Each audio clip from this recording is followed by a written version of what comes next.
हाँ जी, तो कैसे हो आप लोग। मैं आपका नीलेश भैया बहुत बहुत स्वागत करता हूँ सुपरफास्ट क्लासेज यूट्यूब चैनल पे।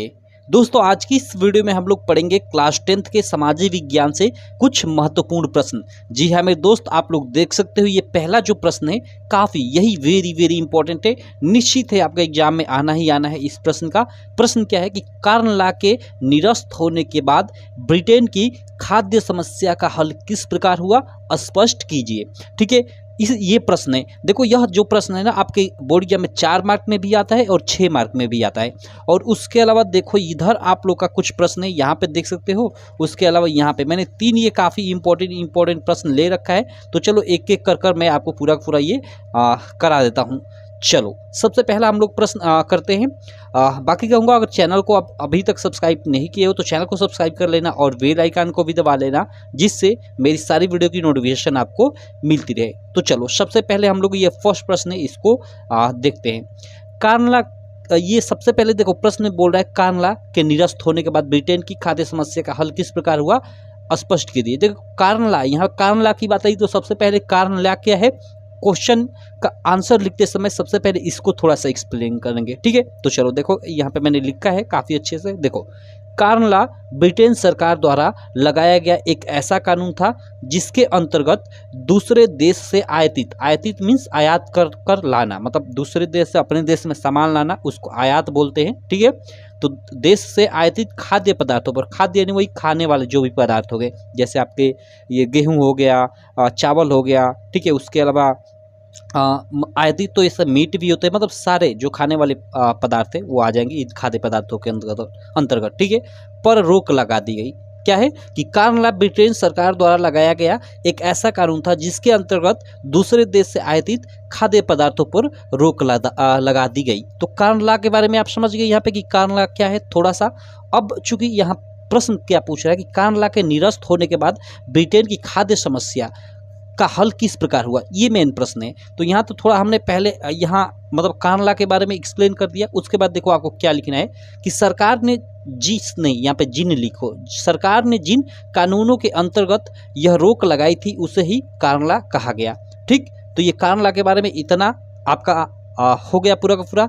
उसके बाद देखो अब थोड़ा आगे चलते हैं। कार्ल ब्रिटेन के बड़े भूस्वामियों के दबाव में ब्रिटेन सरकार द्वारा लगाया गया था। ये आपने अपनी एनसीईआरटी की बुक में लाइन पढ़ी होगी कि कार्ल जो था, ठीक है, ब्रिटेन के जो बड़े भूस्वामी थे उनके दबाव में ब्रिटेन सरकार द्वारा लगाया गया था। ठीक है, अब देखो आगे देखो, कुछ समय बाद ब्रिटेन में खाद्य पदार्थों की कीमतें आसमान छूने लगी। भाई अगर बाहर से मान लो खाने की चीज़ें नहीं जाएंगी ब्रिटेन में, ठीक है, तो वहाँ चूँकि खेती उस समय काफ़ी कम हुआ करता था, तो खेती कम होगी तो सिंपल है कि वहाँ मतलब बाहर से अगर सामान नहीं आता है तो खाने की चीज़ें महंगी ही होने लगेंगी। तो सिंपल वही यहाँ पे उसको मैंने बनाकर यहाँ पे लिख दिया है। ठीक है, आसमान छूने लगी, जिससे परेशान होकर वहाँ के उद्योगपति और शहरी लोगों ने इसका जमकर विरोध किया और सरकार को फौरन इस कानून को निरस्त करने पर मजबूर कर दिया। ठीक है, और इस प्रकार जो कार्ल था वो ब्रिटेन सरकार द्वारा निरस्त कर दिया गया। अब निरस्त करने के बाद क्या हुआ कि बाहर से भाई खाद्य पदार्थ आने लगे, जो भी खाने वाले सामान थे, तो इस प्रकार जो ब्रिटेन की खाद्य समस्या थी, ठीक है, उसको हल कर लिया गया। तो देखो आगे लिख दोगे कि कार्ल के निरस्त हो जाने के बाद बहुत कम कीमत पर खाद्य पदार्थों का आयात किया जाने लगा, जिससे ब्रिटेन में खाद्य पदार्थों की कीमतों में भारी गिरावट आई और इस प्रकार ब्रिटेन की खाद्य समस्या का हल हो गया। देख लिए, ये प्रश्न आप लोग के बोर्ड एग्जाम में 4 मार्क में भी आ सकता है, 6 मार्क में भी आ सकता है। तो देखो इसका आंसर मैंने ऐसे लिखा है ना कि मतलब यही आंसर आपका 4 मार्क में भी फिट बैठ जाएगा और 6 मार्क में भी फिट बैठ जाएगा। ठीक है, तो आप यही आंसर लिख सकते हो। अगर 4 मार्क में भी आता है तो 6 मार्क में भी। अब आपको काफ़ी बड़ा भी लग रहा होगा ये, मतलब यहाँ से लगा ये एक पन्ने का ये आंसर, लेकिन ये कहानी जैसा है। यहाँ से देखो, यहाँ से यहाँ तक एकदम ये कहानी जैसा है, इसको समझ लो। केवल आप थोड़ा सा समझ लिए तो इसको आप अपने हिसाब से लिख सकते हो।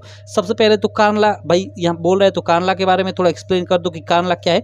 कार्ल ब्रिटेन सरकार द्वारा लगाया गया एक ऐसा कानून था जिसके अंतर्गत दूसरे देश से आयातित यानी आने वाला खाद्य पदार्थों पर रोक लगा दी गई। सरकार ने जिन कानूनों के अंतर्गत यह रोक लगाई थी उसे ही कार्ल कहा गया। सिंपल, ये कार्ल के बारे में थोड़ा आपने एक्सप्लेन कर दिया।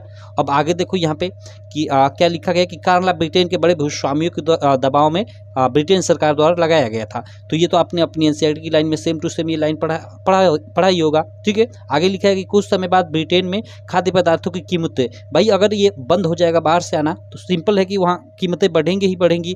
ठीक है, तो वही लिखा गया है कि ब्रिटेन सरकार द्वारा लगाया गया था। कुछ समय बाद ब्रिटेन में खाद्य पदार्थों की कीमतें आसमान छूने लगी, जिससे परेशान होकर वहाँ के उद्योगपतियों और शहरी लोगों ने इसका जमकर विरोध किया और सरकार को फौरन इस कानून को निरस्त करने पर मजबूर कर दिया। देख रहे हो, ये एक कहानी जैसा आराम से ऐसे लिखा हुआ है। ठीक है, आपका आसानी से इसको समझ लोगे तो आप अपने हिसाब से लिख सकते हो।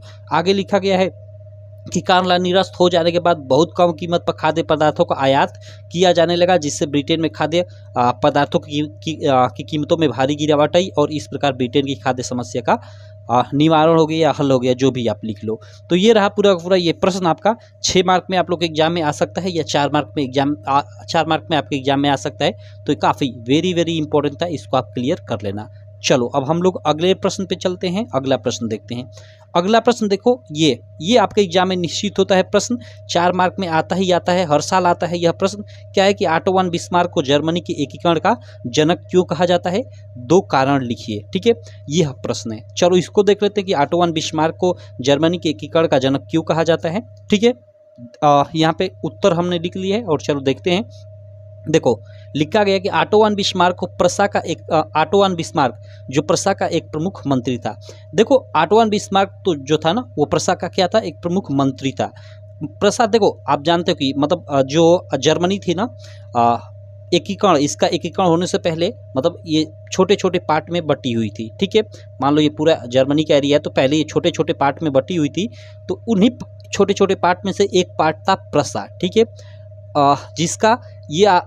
जिसमें शायद विलियम प्रथम नाम के राजा राज करते थे और उनका ही ये एक प्रमुख मंत्री था बिस्मार्क। ठीक है, तो देखो हुआ क्या था कि बहुत सारे लोग, राष्ट्रवादी लोग चाहते थे कि ये छोटे छोटे जो बांटे, छोटे छोटे राजा मिलकर छोटे छोटे भूभागों पे ये अपना अधिकार कर रहे हैं, इनको एक में मिलाकर एक संपूर्ण एक राष्ट्र बनाया जाए। ठीक है, एक राष्ट्र राज्य का निर्माण किया जाए। तो कुछ लोगों ने कोशिश की थी, कुछ राष्ट्रवादी लोगों ने, लेकिन उनके इस पहल को वहाँ के जो ये राजा थे ना, वो सब मिलकर एक तरह से दबा दिए थे। ठीक है, तो और उसमें जो ये प्रसा था, प्रसा के जो राजा थे विलियम प्रथम, उन्होंने इनका साथ नहीं दिया था और जो इनके जो ये मंत्री थे ना बिस्मार्क, ये भी साथ नहीं दिए थे, तो दबा दिए थे। तो ये काफ़ी अच्छे थे यहाँ के राजा और ये प्रसा के जो मंत्री थे, तो इन्होंने ही अपने ऊपर पूरा जिम्मा ले लिया कि अब मैं पूरी इन सबको एकीकृत करूंगा। ठीक है, और इन्होंने मतलब इसके एकीकरण का कार्य पूरा किया। तो चलो इसका आंसर देखो कैसे लिखा गया है। ये तो एक कहानी टाइप की थी जिससे आपको प्रश्न याद हो जाए। अब चलो यहाँ पे देखते हैं हम लोग। और देखो ये लंबे लंबे प्रश्नों का सबसे अच्छा याद करने का आपका तरीका है भाई रिवीजन। आप बार बार रिवीजन करते रहो। ठीक है, आप एक बार आप पढ़े, ठीक है, दोबारा पढ़ो, तिबारा पढ़ो, आपका ये याद हो ही जाएगा। चलो देखते हैं। देखो ऑटो वन बिस्मार्क जो प्रसा का एक प्रमुख मंत्री था, उससे पहले ही जर्मनी के कुछ राष्ट्रवादी लोगों ने मिलकर जर्मनी के कुछ इलाकों को जोड़कर राष्ट्र राज्य बनाने का प्रयास किया था। तो यहाँ पे समझ में आ गया, सिंपल जो कहानी मैंने बताया था भाई कि मतलब जो ऑटो वन बिस्मार्क था उसके मतलब ये एकीकरण करने के पहले ही कुछ लोगों ने मतलब कोशिश की थी इसको एकीकृत करने को। ठीक है, लेकिन नहीं हो पाया था। आगे हमने लिखा है नहीं हो पाया था, क्यों नहीं हो पाया था। ठीक है, तो इसको मैंने एक ये देखो ये बनाकर लिख लिया है कि ऑटो वन बिस्मार्क जो प्रसा का एक प्रमुख मंत्री था, उससे पहले ही जर्मनी के कुछ राष्ट्रवादी लोगों ने मिलकर जर्मनी के कुछ इलाकों को जोड़कर राष्ट्र राज्य बनाने का प्रयास किया था। ठीक है, अब देखो आगे क्या लिखा गया, परंतु उनके इस पहल को राजशाही और फौज की ताकत ने मिलकर दबा दी। ठीक है, आगे देखो, और उनका प्रसा के बड़े भूस्वामियों ने भी समर्थन किया। यहाँ पे देखो प्रसा के बड़े भूस्वामियों ने, यानी जो प्रसा था, ये इन सब छोटे छोटे पार्टों में एक प्रसा था, तो वहाँ के राजा तो साथ नहीं दिए थे, लेकिन वहाँ के जो बड़े बड़े भूस्वामी थे इन सब का साथ दिया था। ठीक है, तो यहाँ पे वो लिखा गया है कि परंतु उनके इस पहल को राजशाही और फौज की ताकत ने मिलकर दबा दी और उनका प्रसा के बड़े भूस्वामियों ने भी समर्थन किया या साथ दिया, ऐसे लिख दोगे। अब देखो आगे क्या हुआ, अब दबा दिया तो उसके बाद मैंने जैसा कि बताया कि मतलब एक तरह से ऑटो वन बिस्मार्क ने ही इसको एकीकृत करने का पूरा पूरा अपने ऊपर जिम्मा ले लिया। ठीक है, तो आगे लिख दोगे कि इसके बाद प्रसा ने जर्मनी के राष्ट्रीय एकीकरण का नेतृत्व संभाला। ठीक है, और प्रसा के मंत्री ऑटो वन बिस्मार्क ने प्रसा की सेना और नौकरशाही की मदद से 7 वर्षों के दौरान ऑस्ट्रिया, डेनमार्क और फ्रांस जैसे देशों को हराया, युद्धों में हराया और जर्मनी के एकीकरण का कार्य पूरा किया। इन कारणवश ही ऑटो वन बिस्मार्क को जर्मनी के एकीकरण का जनक कहा जाता है। ऐसे आप लोग लिख दोगे तो आपका ये कितने मार्क का भाई, ये आपका 4 मार्क का प्रश्न आता है, 4 मार्क आपको मिल जाएगा। अब देखो आप कहोगे कि भैया ये तो काफ़ी बड़ा प्रश्न है, मतलब प्रश्न है और इसका आपने काफ़ी बड़ा उत्तर लिखा है। तो देखो बड़ा उत्तर नहीं है, 1 2 3 4 5 6 7 8, मतलब एक लाइन में 6 से 7 या 8 वर्ड लिखे गए हैं। तो ये मतलब अगर आपकी बोर्ड की काफ़ी है ना, काफ़ी चौड़ी चौड़ी होती है, तो इनका आप ये पूरा का पूरा आंसर उसमें लिखोगे तो इतने में ही अट जाएगा। ठीक है, तो इतना बड़ा मतलब आंसर थोड़े, मतलब बड़ा थोड़े हुआ भाई। ठीक है, 6 लाइन 7 लाइन का 4 मार्क में आएगा तो आपको कम से कम 6 लाइन तो लिखना ही पड़ेगा या 5 लाइन। ठीक, तो ये बड़ा आंसर नहीं है, ये मैंने दूर दूर लिखा हुआ है। ठीक है, इसलिए आपको ऐसा लग रहा है। चलो, तो ये आपका सेकंड प्रश्न हुआ। ये प्रश्न भी आप लोग के बोर्ड एग्जाम में आएगा ही आएगा, निश्चित है। चलो इधर आ जाते हैं हम लोग अगले प्रश्न पे। अगला और अंतिम प्रश्न, ये भी काफ़ी इंपॉर्टेंट प्रश्न है, आप लोग के एग्जाम में 4 मार्क में आ सकता है। वेरी वेरी इंपॉर्टेंट क्वेश्चन है। क्वेश्चन क्या है आप लोग देख सकते हो कि भारत में जाति प्रथा का राजनीति एवं समाज पर क्या प्रभाव पड़ रहा है।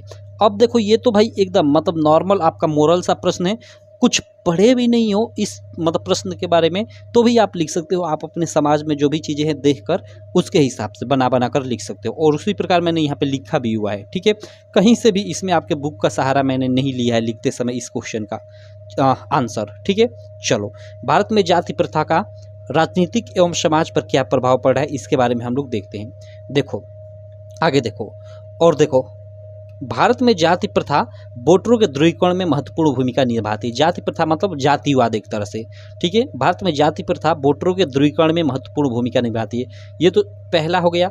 राजनीति में हम लोग देख रहे हैं कि राजनीति एवं समाज पर क्या प्रभाव पड़ा है, तो पहले हम लोग राजनीति पे देखते हैं कि राजनीति पे क्या प्रभाव पड़ रहा है। ठीक है, जाति प्रथा का, तो भारत में जाति प्रथा वोटरों के ध्रुवीकरण में महत्वपूर्ण भूमिका निभाती है। वोटरों के ध्रुवीकरण मीन्स मतलब भाई जाति के नाम पे। ठीक है, हालांकि जाति या धर्म के नाम पे भी अभी देख रहे हो कि काफ़ी मतलब वोटरों का ध्रुवीकरण होता है। मतलब पार्टियां मतलब जातिगत लालच देकर लोगों को अपनी तरफ आकर्षित करती है अपना वोट बैंक बढ़ाने के लिए। ठीक है, तो वही यहाँ पे लिखा गया कि भारत में जाति प्रथा वोटरों के ध्रुवीकरण में महत्वपूर्ण भूमिका निभाती है।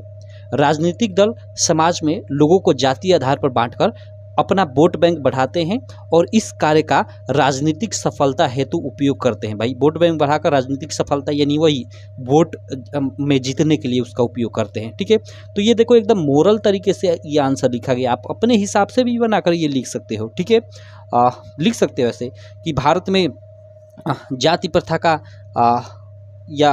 जाति प्रथा का उपयोग राजनीतिक पार्टियों द्वारा ध्रुवीकरण वोटों के ध्रुवीकरण में किया जाता है। राजनीतिक पार्टियां लोगों में जातिगत भेदभाव उत्पन्न करके उनको अपनी तरफ आकर्षित कर किसी तरह उनको अपनी तरफ आकर्षित कर उनसे अपना वोट ग्रहण करने की कोशिश करती है। तो ऐसे आप लिख सकते हो बना कर। ठीक, वही यहाँ पे लिखा गया कि भारत में जाति प्रथा वोटरों के ध्रुवीकरण में महत्वपूर्ण भूमिका निभाती है। राजनीतिक दल समाज में लोगों को जाति आधार पर बांटकर अपना वोट बैंक बढ़ाते हैं और इस कार्य का राजनीतिक सफलता हेतु उपयोग करते हैं। सिंपल। आगे देखो, आगे क्या लिखा गया है कि विभिन्न जातियों में विभाजित भारतीय समाज। अब देखो यहाँ तक तो भाई राजनीति के बारे में लिखे, अब हम यहाँ पे समाज के बारे में फोकस करें क्योंकि हमें यहाँ पूछा जा रहा है प्रश्न में कि राजनीति एवं समाज पर क्या प्रभाव पड़ रहा है। ठीक है, आगे देखो, विभिन्न जातियों में विभाजित भारतीय समाज का राजनीतिक दल आज से ही नहीं, ओके राजनीतिक के ही बारे में लिखा जा रहा है, दोनों को मिक्स कर चलो कोई दिक्कत नहीं। विभिन्न जातियों में विभाजित भारतीय समाज का राजनीतिक दल आज से ही नहीं बल्कि देश की स्वतंत्रता के समय से ही अपने लाभ हेतु उपयोग करते आ रहे हैं। ठीक है, ये भी बात सही है। आगे देखो, और इसका प्रभाव यह होता है कि समाज कभी कभी एक योग्य नेता को छोड़कर एक अयोग्य नेता को चुन लेता है। देखो अपने हिसाब से मैंने ये बनाकर लिखा है। ठीक, जिससे सामाजिक विकास में बाधा, ओके अब यहाँ समाज के बारे में लिखा जा रहा है, जिससे सामाजिक विकास में बाधा तो उत्पन्न होती ही है और इसके साथ साथ जाति प्रथा के कारण समाज में कभी कभी टकराव की स्थिति भी पैदा हो जाती है। ये भी सही बात है भाई। तो ये आपका पूरा का पूरा ऐसे इसका आंसर आप लोग लिख सकते हो अपने हिसाब से बनाकर। ये आंसर देखना, ये एकदम बना कर लिखा गया है, कहीं भी आप बुक में आपके या कहीं भी किसी भी क्वेश्चन बैंक में कहीं नहीं मिलेगा भाई, आप देख लेना, ठीक है। मैं देखता हूँ कि काफ़ी सारे लोग ना क्वेश्चन बैंक का सेम टू सेम, भाई क्वेश्चन बैंक एकदम एक एक शब्द क्वेश्चन बैंक का उठाते हैं और लिख कर वही आपको बताते हैं। भाई वो गलत तरीका है, ठीक है। हाँ वहाँ भाई मतलब उससे आप आइडिया ले लो, लिखो अपने हिसाब से जैसे ये लिखा गया है, ठीक है। तभी आप सोशल साइंस में ना तभी आप सफल हो पाओगे और 70 में 70 मार्क ला पाओगे, जब आप अपने हिसाब से लिखने का प्रयत्न करोगे। मैं भी नहीं ये नहीं कर रहा हूँ कि आप ये याद करो, मैंने जैसे लिखा है इस प्रकार आप इससे आइडिया लो, ठीक है। और अपने दिमाग में बैठा लो कि ये कैसे लिखा गया है, किस किस टॉपिक पे चीज़ें मतलब फोकस की गई हैं, और उसके हिसाब से अपने हिसाब से आंसर लिखो, ठीक है। तो ये था हम लोग का 3 काफ़ी इंपॉर्टेंट प्रश्न जो आपके बोर्ड एग्जाम में 4-4 मार्क में और 6-6 मार्क में आ सकते हैं, ठीक है। तो चलो आशा करता हूँ ये तीनों प्रश्न आपके क्लियर हो गए होंगे। मैं मिलता हूँ आपसे इसी प्रकार की नेक्स्ट वीडियो में। बाकी आप बताना कि आपको वीडियो कैसी लगी। वीडियो अच्छी लगी तो चैनल को सब्सक्राइब कर देना, वीडियो को लाइक कर देना और अपने सारे दोस्तों में इस वीडियो को शेयर भी कर देना।